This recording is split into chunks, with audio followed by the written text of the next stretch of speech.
All right, thanks for coming out. Great day here in Columbia. First of all, I know it's a big weekend here for South Carolina Athletics, so I want to wish luck and encourage all of the Gamecock fans to get out and support our equestrian team this weekend, who has a match in men's tennis, men's basketball tomorrow, beach volleyball all weekend, women's basketball, men's basketball, all at home this weekend. And we obviously know about the importance of the baseball series that's starting tonight as well. And best of luck to Coach Kingston and his squad. Looking forward to getting over there tonight. Let's get this weather out of here, but looking forward to getting over there tonight for that game also. So best of luck to them, and love what we're doing here at Carolina from an athletic standpoint and the great teams we have on campus right now. From a football standpoint, spring break is next week here at this university, so excited for our guys to be able to get away and relax a little bit next week. For those of them that are traveling, we just finished up late last night, kind of our last winter workout, if you will, before spring break, but really pleased with the progress our guys have made in the months of January and February in the weight room. Like this group, like the leadership on this team and the way they're going about their business. We've gotten better, we've gotten stronger, we've gotten faster, we've gotten more athletic with the freshmen that we've brought in, the transfers that we brought in, but then the entire team with what they've done in the weight room with Coach Day and his staff, going back to when we started workouts in January. They've done a great job, and credit to Luke Day and his staff, and then credit to our players with the way that they've worked also. So like where we are, and then getting ready to jump into spring practice here in a couple weeks as well. I know we'll talk more about that as we get going with that. Didn't think we'd be here again introducing a wide receivers coach, but it is what it is. The previous receivers coach made a decision that he felt was best for his family. We collected the $450,000, then some, that we were owed for violating or leaving his contract, and then it allowed us to go out and hire an even better wide receivers coach in my mind. And that's not a knock on anybody, but that's what I feel about this guy right here, that the first time around didn't talk to him just because I knew kind of what I wanted to do with the position, with some of the staff shuffling that I did after the season. And that's what I did previously. But now that we had an actual search for a wide receivers coach, it was a great opportunity to bring someone in to make us better. And again, some of my the things that I wanted, I think I may have mentioned this in the previous press conference, but just looking at our wide receiver group as a whole, wanted to get someone in here that can develop our guys a little bit better than what we have. And the fact of the matter is, if you look at who we were playing receiver with last season, it's guys that we inherited, that were here when I got here as the head coach for the most part, or transfers that we had brought in. Had been a little disappointed, and again, it starts with me as the head coach. I've been a little disappointed with the freshmen that we've brought into a program that we recruited and their development. You know, obviously Nick Harbor played a lot for us last season, but beyond Nick, there really hasn't been one in the last 3 seasons, and that can't continue. We've got to be able to recruit our guys and then develop them when they get here. And confident that Mike Furrey will do that for us. And then we got to be more consistent as a receiver group. Too many drops last season in critical situations. And again, that starts with me as the head coach. But we just need to be more consistent and be a little bit better there from a development standpoint and recruiting standpoint. That's what I was looking for, and feel like we've hit a home run with who we've brought in with him. He's got an unbelievable story. If you go back to his career from college walk-on to NFL starter, and not just an NFL starter on the offensive side of the ball, but an NFL starter on the defensive side of the ball. And then ends up going to Detroit and leads the NFC in receptions as a wide receiver also in his NFL career. Got done playing. A lot of guys, when they get done with their playing career, they just want to go coach at the highest level. Easy for a guy to say, I've been a very accomplished NFL professional football 10-year vet. I need to be hired at the top of the top in college football. And he left and took a job as the head coach at Kentucky Christian. And no disrespect to Kentucky Christian, but it's a little bit of an unorthodox move. But went there, made that program better. Went to Marshall, coached wide receivers. Went to Limestone as a head coach. Went to the Chicago Bears as a receivers coach. Came back to Limestone as a head coach. And everywhere that he's been, he's made that place better, and he's made those wide receivers better, and confident that he'll do that here for us as well, as I always do in situations like this. Talk to a lot of people, whether it be people that he coached with in the NFL, people he coached with in college, players that he coached in the NFL, players that he coached against in the NFL that were on teams that he coached receivers with Chicago but played defensive back that I had relationships with, and everything was super positive. Excited about Mike Furrey and his family being here and jumping into the community here in Columbia as well. He that hire was approved by our board yesterday morning, and he had a meeting with his team yesterday, and he was here in the building and already at work with our players on the field within 5 minutes of being in Columbia. Showed up here. We didn't even let the guy change clothes. He walked in the building, immediately went to a special teams meeting, and then we walked out on the field, and we just had a little workout going on with our players, and he and I were standing on the sidelines talking, just kind of pointing out who different guys are.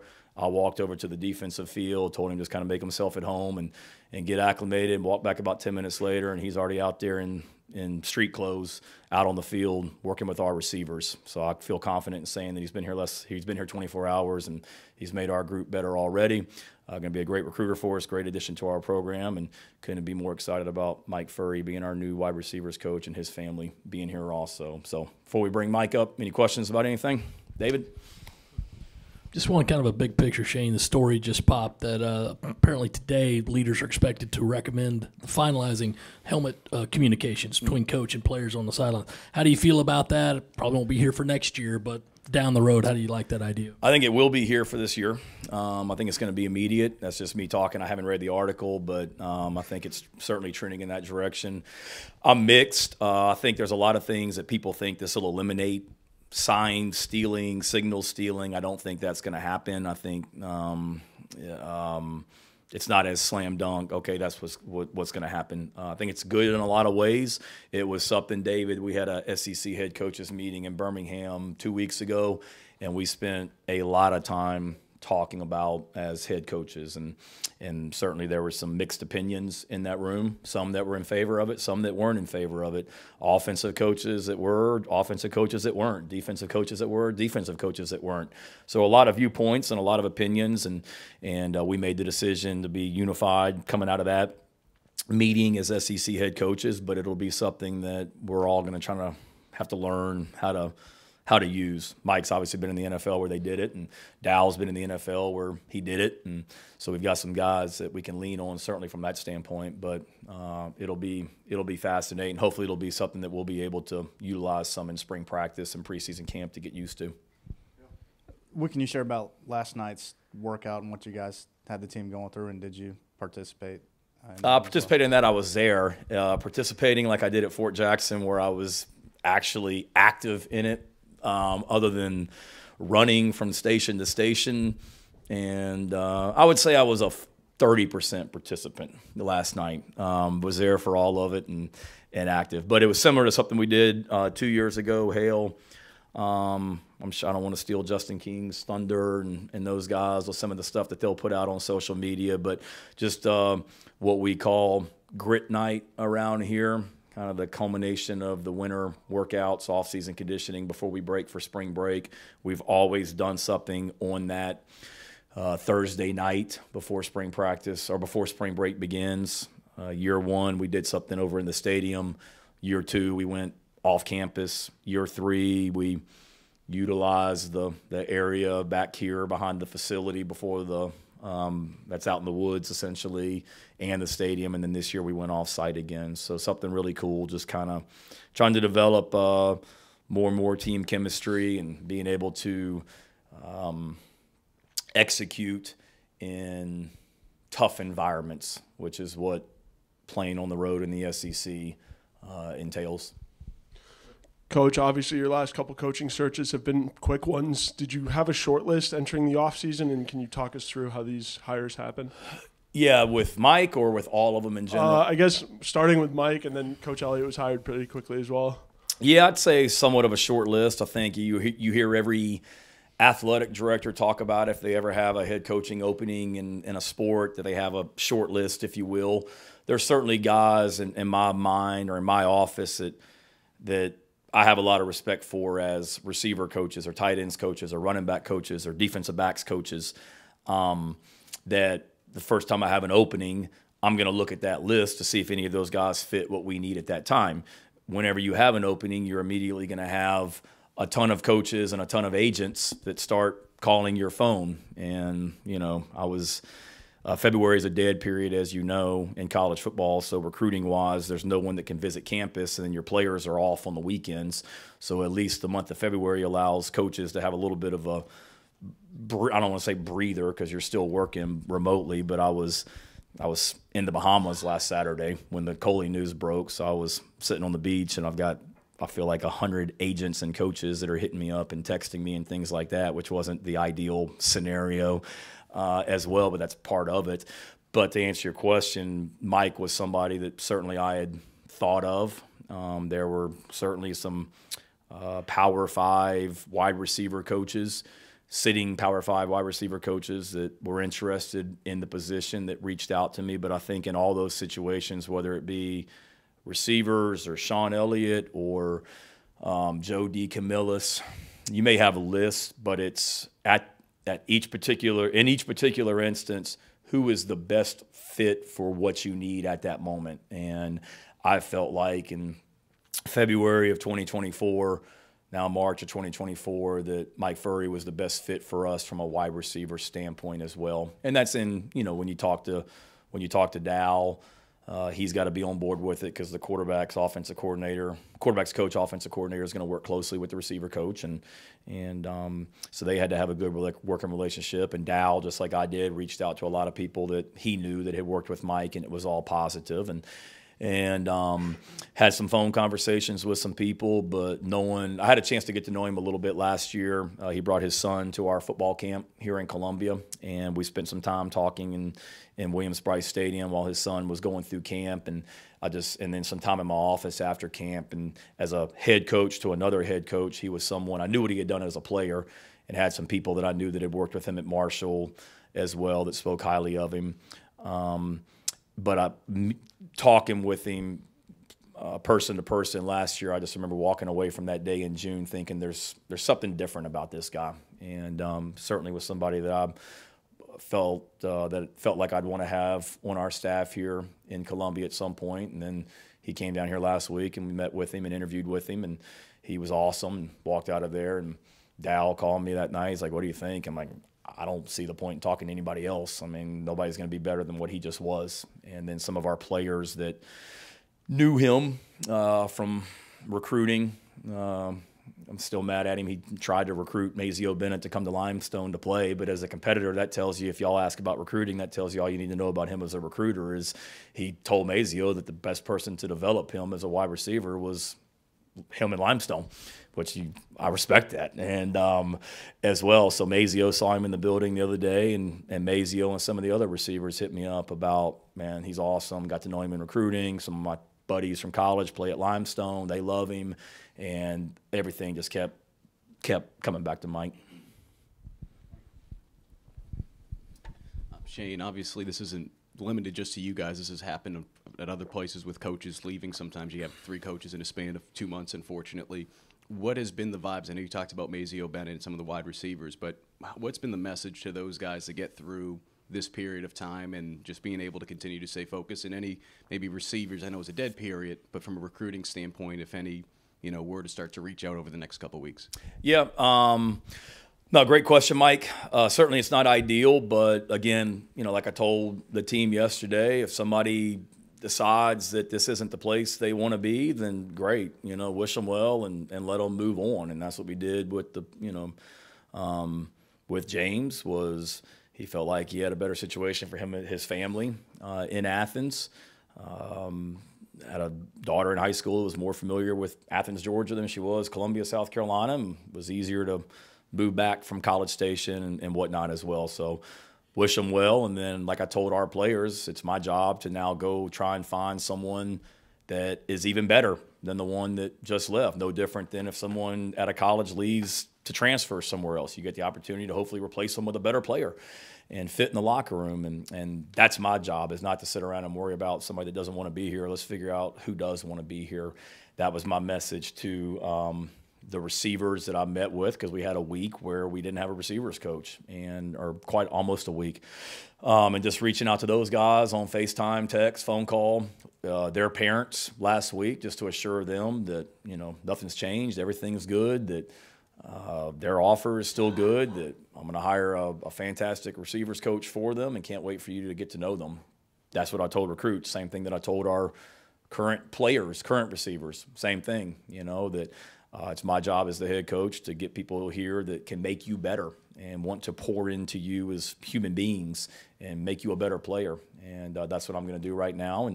And I think those guys are excited about it. And I mean it, Mike. Like I want people that want to be here. And if guys get opportunities to advance their career by going to be a head coach like Pete and Jody did, great. If a guy gets an opportunity that he thinks is better for his family, in this instance, I don't have to like it, don't have to agree with it. Was disappointing, but it's immediately, who can I go hire now that wants to help us bring a championship to Columbia, South Carolina? Because when I was hired in December 2020, that was my goal, is to bring a championship to Columbia, South Carolina. And absolutely nothing has changed.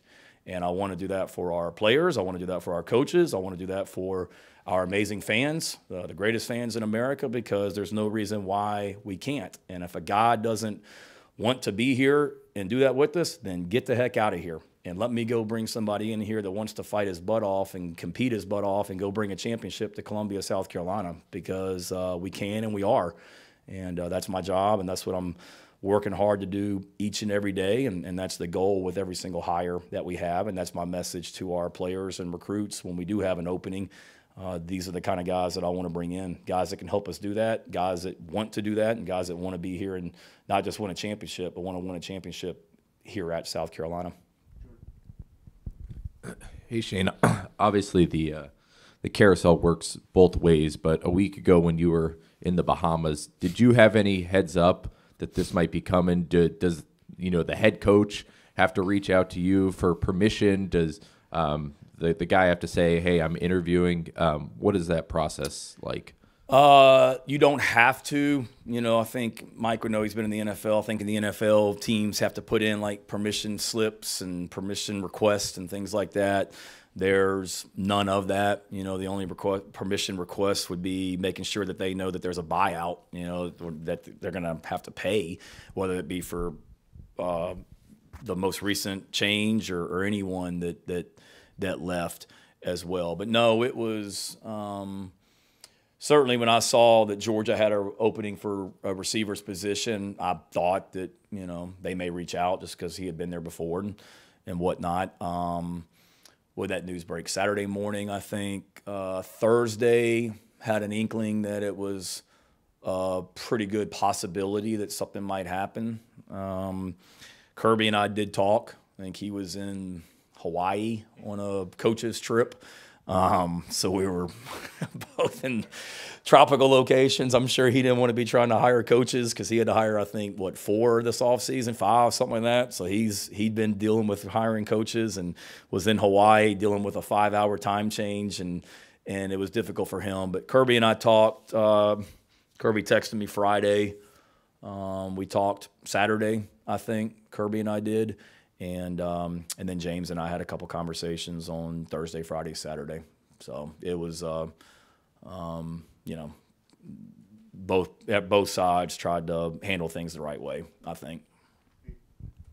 Shane, along those similar lines, do you think this was just a one-off situation for you guys, that you were continuing to hire people into March, as you say, or is this kind of tied to some of the different things we've seen in college football, the portal, perhaps a new signing date up there, where this kind of turnover is going to be more common than perhaps it's been in the past? In my mind, I think it's somewhat of a one-off. and again, the hires that we had to make was essentially, it started before. 2 guys that got head coaching positions. So this isn't like the season of off-season turmoil in Columbia. We had 2 guys get head coaching jobs. I made a decision to move on from one, and a guy made a decision that he felt was a better move for his family. I think, in my mind, it starts with the NFL calendar of hiring coaches is a little bit later than the college calendar, because those NFL coaches aren't getting hired until mid-January, a lot of them. Late January, depending on if they're hiring Super Bowl coaches and things like that as well. So not to get too deep, and I'm not an NFL expert, but a lot of those NFL coaches, they can't hire other NFL coaches because they're under contract. So now they go to the college ranks because of, coaches in college a lot of them have always wanted to get to the NFL. We've got guys that have been in the NFL and want to be in college, whether it be Mike or Joe D as well. But there are college coaches that want to get to the NFL, and the NFL hires coaches later than college does.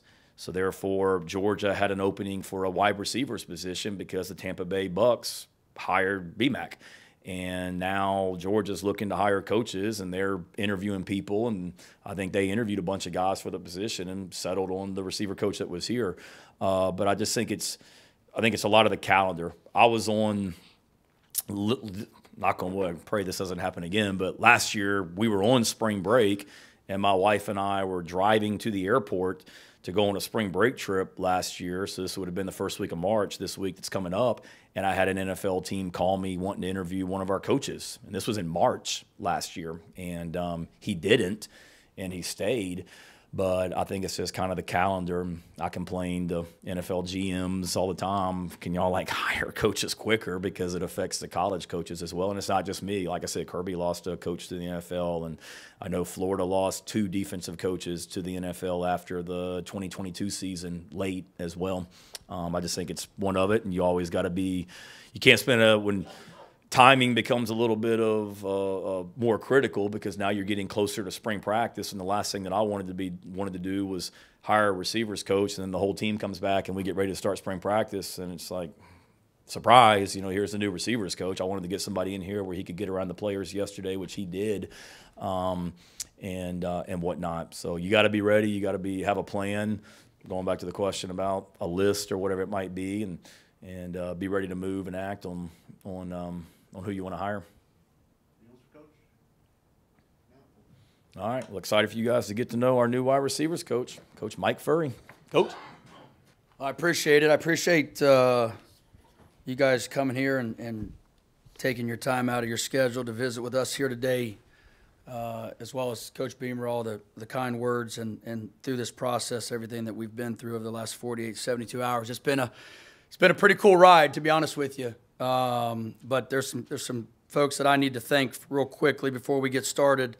What I've learned about USC over the last 48, 72 hours is the strength of this administration and the strength of this program. And that starts with, Coach Tanner, Chance Miller, the Board of Trustees, everything that we've been through, and what I've engaged in over the last couple of days has been very respectable, and it's been professional. Rather, it's just the situation in light of everything that's gone back at Limestone to the announcement of the day, just making sure everything was a smooth transition. So I thank all of them and everybody involved in this process. I would be in trouble if I didn't thank my wife. For you guys will learn that for about 21 years of our entire marriage, she has followed around a football player in regards to moving, and now she gets to do a coach in moving, and she's been doing that for 21 years. And my wife, Corin, has been a complete rock of our family and has been so supportive of every single move, and I'm excited for her to become a big-time Gamecock fan here in South Carolina. We Coach Beamer, thank you for this process. I know I have, he's right? He's right. Just last summer, I had a chance to bring my son Stone down here to a high school camp, and it was my first time here. It was my first time to experience everything here at South Carolina, facilities, the resources, the coaching staff, and as you guys know, in general, Coach Beamer and Dow Loggins. And I've known Dow for a long time. We never really crossed paths in regards to being in the same room together and working together. But we've had a bunch of relationships and friendships through people that we are both close with, that have always spoke so highly about him and how he works. And what I've found, what I've realized over the last 48 hours or so is that they're right. And but I will tell you this: there was a moment last summer while I was here speaking with Coach Beamer, and in this profession, I've learned, one of the values and one of the ways to be successful as a coach, especially an assistant coach, is to surround yourself with the good people, right? People that are high character, they're passionate, they're on a mission to success. And I think one of the things that I felt connected with the most was Coach Beamer's passion to make an impact in the youth and the kids that he's around. And that's something that I have strived on in my coaching career, to basically put at the forefront to build programs, because I believe in that.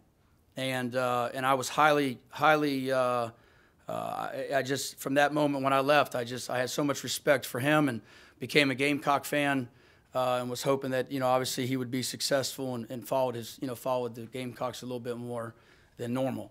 But I can tell you now that I am completely honored to be the wide receiver coach at the University of South Carolina, and I'm honored to be part of this staff. And I told the team yesterday when I first walked in, and I'll never forget this, in some Jordans and jeans and a polo and a vest, and I got a chance to just talk to the guys in the special teams room, that I'm here to help. I'm here to assist. I'm here to develop. I'm here to push. And I don't see why USC doesn't have the best wide receiver core in the country, year in and year out. We recruit the best players in the country year in and year out, and that should be our standard, and that will be our standard. And that's something that we're going to have to get to work on, because development is not easy. It's not a coach's choice. Development has to be a player's choice first. And as we get to know these guys and my relationship with them, and learn about their backgrounds, learn about where they're from, and learn about their stories, right, and get to know them, we'll start developing these young men. But until then, I'm proud to be here, and I'm proud to be the wide receiver coach here at South Carolina. Any questions?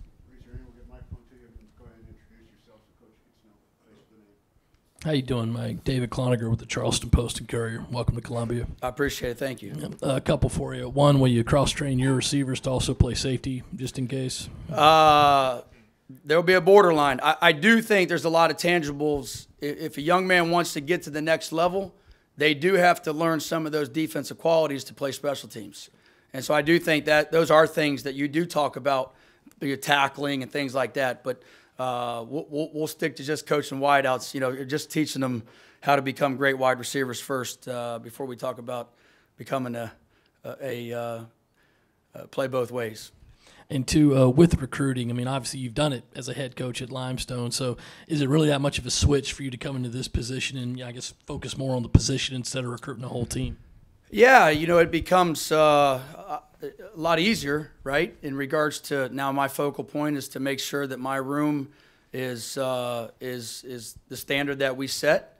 I do think when you're an assistant coach just coming from that chair before, I do think that is a major response. That's the number one responsibility of any assistant coach, is to make sure that your room is significant enough to be a highly competitive room, to have a lot of talent in that room. And listen, I mean, we're all put on this earth to do something, and it's not to just, I tell our guys all the time, it's not to just be average, right? I mean, we're put on this world to go do something, if you believe in that, and that's to be great. And I do believe that the Blitnikoffs and the Heisman Trophy winners and all those kind of things and the candidates should come out of that room, right? That should be your standard.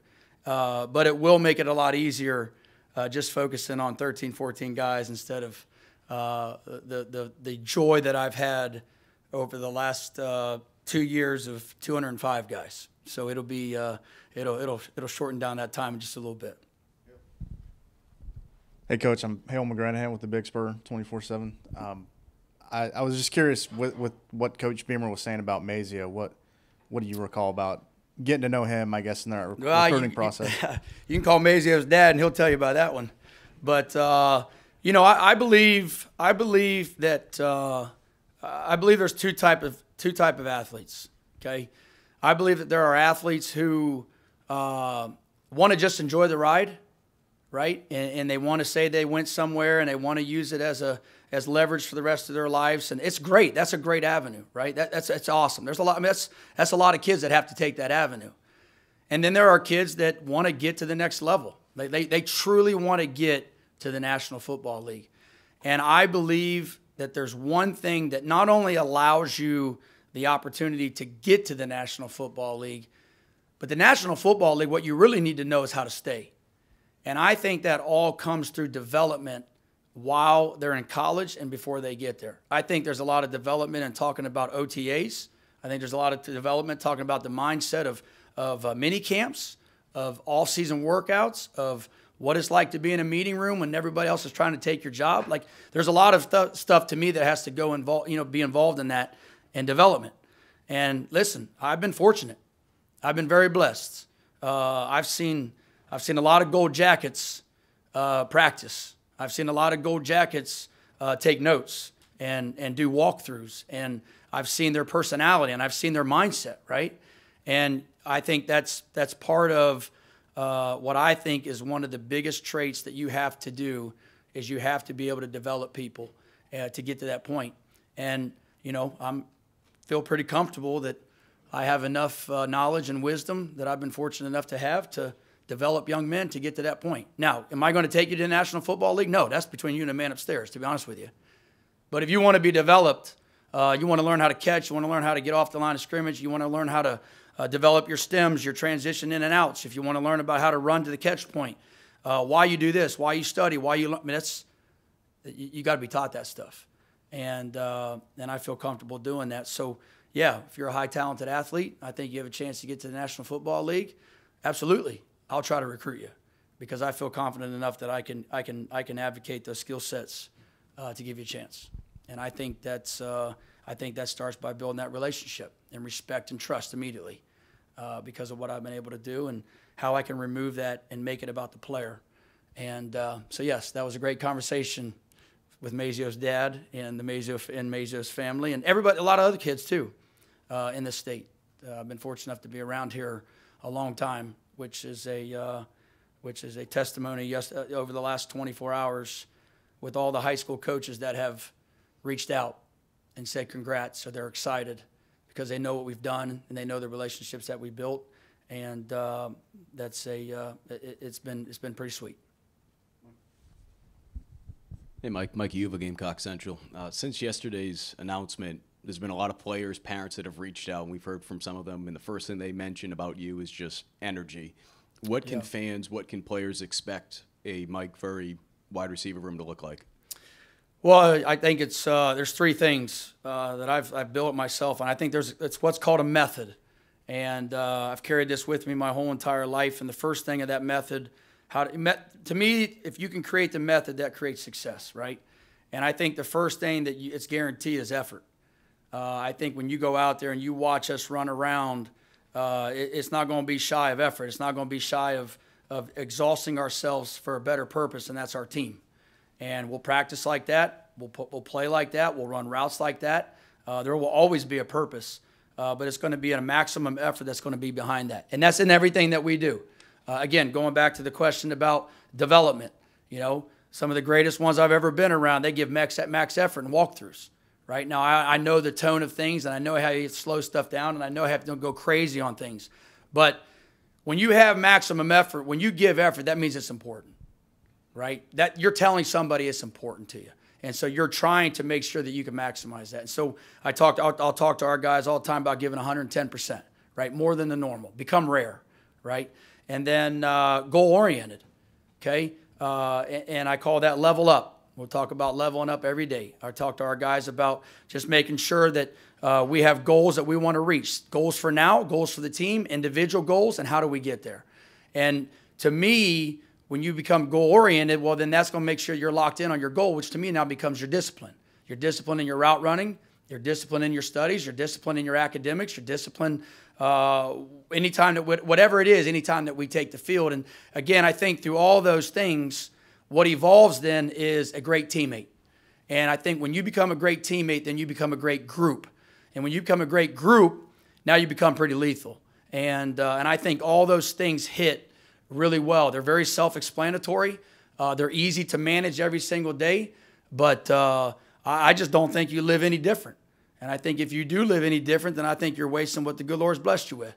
And if you're going to waste that, then I'm going to get after you. And like Coach Beamer said, just like coaching, if that's not for you and this isn't for you, and if this is not how you want to live and this is not how you want to pursue the best that you can become for your team, well, this might not be the best place, right? But that's how you got to find out. Rather than putting hope out on the field, you're going to put a product. And that product's going to be daggone stinking good, and they're going to freaking run around like a bunch of banshees and play ball. And a second one for you. I know it's different in the sense that you're not going from head coach to head coach, but we've seen a lot of Division II coaches in the past, 2 decades, whether it be Brian Kelly, Kurt Signetti. They've had success, and they've credited what they've learned from the Division II level. What do you think being able, and I know you had 2 stints at Limestone, but what do you think being able to work from the Division II level can help you at this level? Yeah, that's a great question. And I think there's really two things that I've learned that I'm really excited about. One coming from D2 and then one coming from being a head coach. Having an experience as a head coach, to me, allows you to become a great assistant because you learn, you just kind of have an idea of what you want your assistants to do, right? Take some burden off you, do your job, right? Keep your office clean, look good, be presentable, get your players ready, get them to study, all those good things. And I think those are things that I'm excited about that I get to do knowing what his expectations are because of that chair. And then when you talk about coming from D2, you're talking about a 205-man roster that you had to manage. You're talking about my wife actually said this the other day. She's actually excited for me not to take a break, right? Not to take a break, but to be able to focus on one job with 13, 14 players, not 30 jobs with 205. And I think the value of going through all those 30 jobs has taught me the academic side, the financial aid side, how important the scholarship side is, the dormitories, the meal plans, all that good stuff. And so I think there's a lot of knowledge in there that I think helps more towards the recruiting part, understanding that, and obviously building the roster. But at the same time, there's a lot of things that I'll take with me that's grateful that I'll be able to present to our players and continue to make them the best that we possibly can. Hey, Mike, Pete Iacobelli from the AP here in South Carolina. Welcome to the school. I don't think there's anybody else in this room who's ever led the NFC in catches. What was that experience like for you? You talk about seeing Gold Jackets, guys like Barry Sanders. The year after you got there, they drafted Megatron, I think. Yeah. What was that Catch experience 98 like? balls, and they get rid of me from Megatron to this day. What was that like, and how did you? It seems like you've cherished those memories and everything, and how have they helped you to get to this point now? Yeah, and I will tell you this: humbling is the word. To be honest with you, it's humbling because at that time, a lot of people don't really know this, but Mike March brought me to Detroit to teach 5 first-round guys the playbook, his system, how to practice, how to play in games, and how to help. And that was my job. So it's funny because I was still trying to play ball, but Mike was bringing me over as to help out those guys. 2 weeks into the season, all of a sudden you're starting, and you play 15 games and you catch 98 balls and 1,100 yards and all those things. It was humbling, and to me it does prove that all things are possible through work ethic. They're still out of your control, but work ethic can allow you to accomplish things that you probably never could dream of. And I tell you what, I use the word humble because all those lessons that I feel that I've been through was not to get a yellow jacket. right? I wasn't going to have a yellow. I didn't want a yellow jacket. You know, what I wanted to do was just maximize my potential and then look for my calling. And at that time, when I caught 98 balls, a lot of people don't know this, but I actually had started training a bunch of high school and college kids back in Columbus, Ohio for my father-in-law's football team. And I was enjoying that a lot more than I was playing football. And all of a sudden I caught 98 balls and 1,100 yards. And, you know, you just got to figure out why. And a lot of it's to be able to handle success, to be able to handle those things are all teaching lessons that I will be able to use for my coaching career, not as a bragging point, right? I couldn't tell you the last time I told somebody that I had 98 catches in one season in the National Football League. I can tell you that I've been asked that a lot of times, and I think it's important for me to refer it to how that happened and how that can happen to them. And here's how we get to work in this part of the method. And that's what I think that's the course that I was blessed with through all those, the friendships, the Gold Jacket friendships, you know, like you mentioned, from CJ to, being there when they named Megatron. I mean, I was there, right? I was taking a knee with Roy Williams when Roy Williams said, I'm Optimus Prime and we're going to name you Megatron, you know? And I think Roy was doing it so everybody would know him as Optimus Prime. He didn't realize he just created Megatron. And, but, you know, Isaac Bruce, Torrey Holt, Marvin Harrison, guys that have Terry Glenn all the way back to college, all the guys that have literally just taken me under their wing, again, to me, not to have a yellow jacket.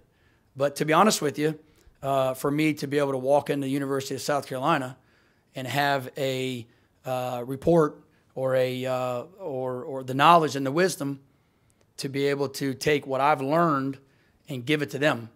To not say that I know Isaac Bruce or Torrey Holt, but to say, hey, let's make your career and let's develop your career and let's get you to that point. And if that's what you want, right? And so I'm fortunate with that. And I'm fortunate enough to be able to spend that knowing that that's what you're supposed to do when you're in that role. And I'm excited to use that here.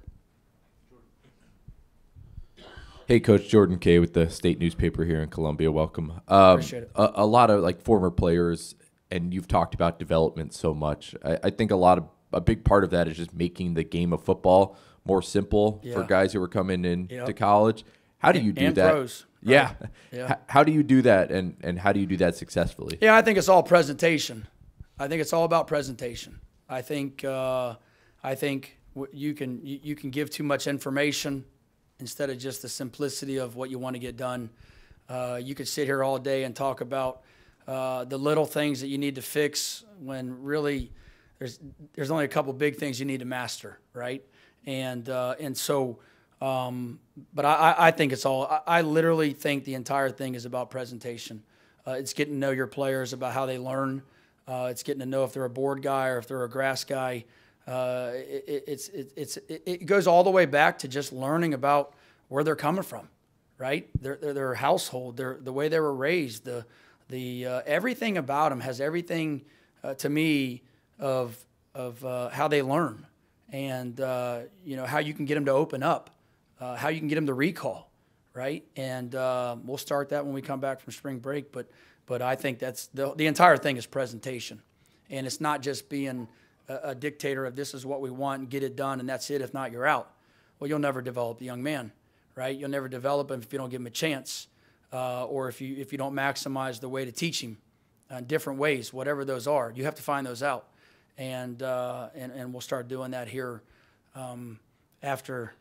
I'm gonna go catch some sleep after I came here and they took me some grit night last night to 12 o'clock with same clothes on that I had on the field, but I'm excited for that. And I'll tell you this, a lot of coaches aren't allowed to do that. And a lot of it's because the head coach just mandates that you just get it done. And I think that was one of the things that's very appealing to Coach Beamer, as I mentioned earlier, about his dedication and passion to make that impact.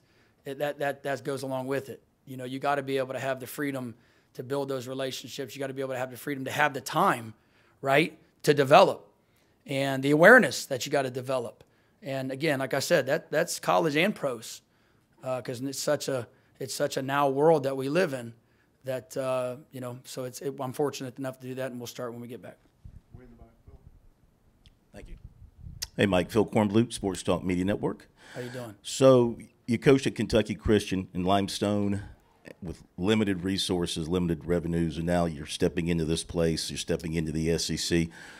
Your thoughts on what is now at your fingertips to be able to use, and then secondly, I know at Limestone, I think you used to like work out with your players in the weight room and kind of show them that you can hang with them. Will you do the same thing here in the weight room? First of all, going back to your first question, it's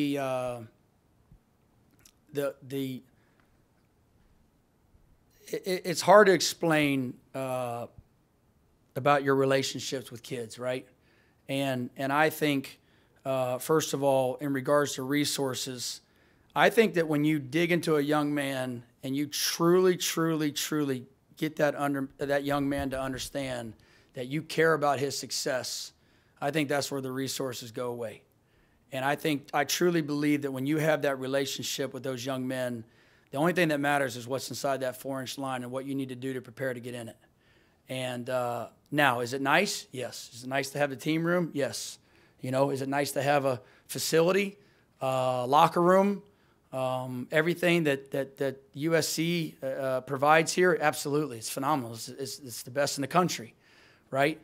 But sometimes having the best in the country in regards to just items doesn't allow you to maximize your potential, because what to me matters is what's inside of you, not what's inside of your facility.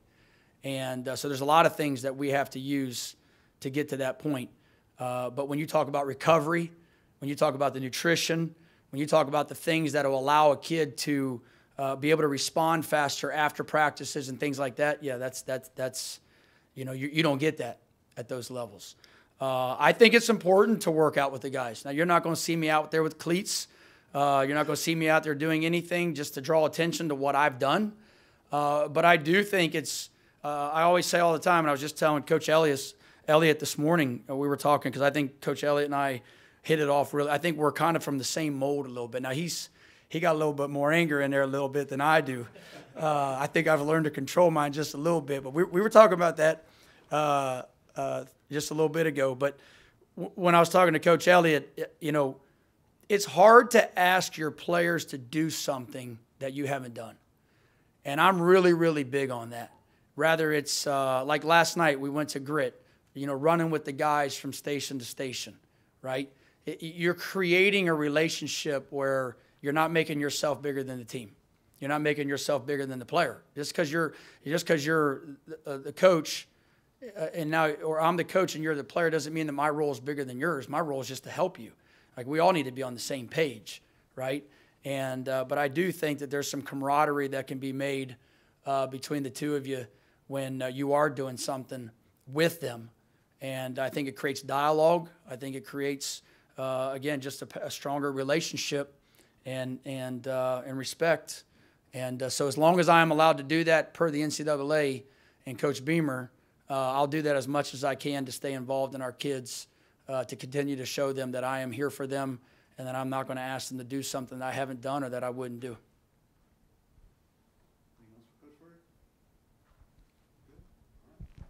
Appreciate it, guys. Thank you so much. Appreciate it.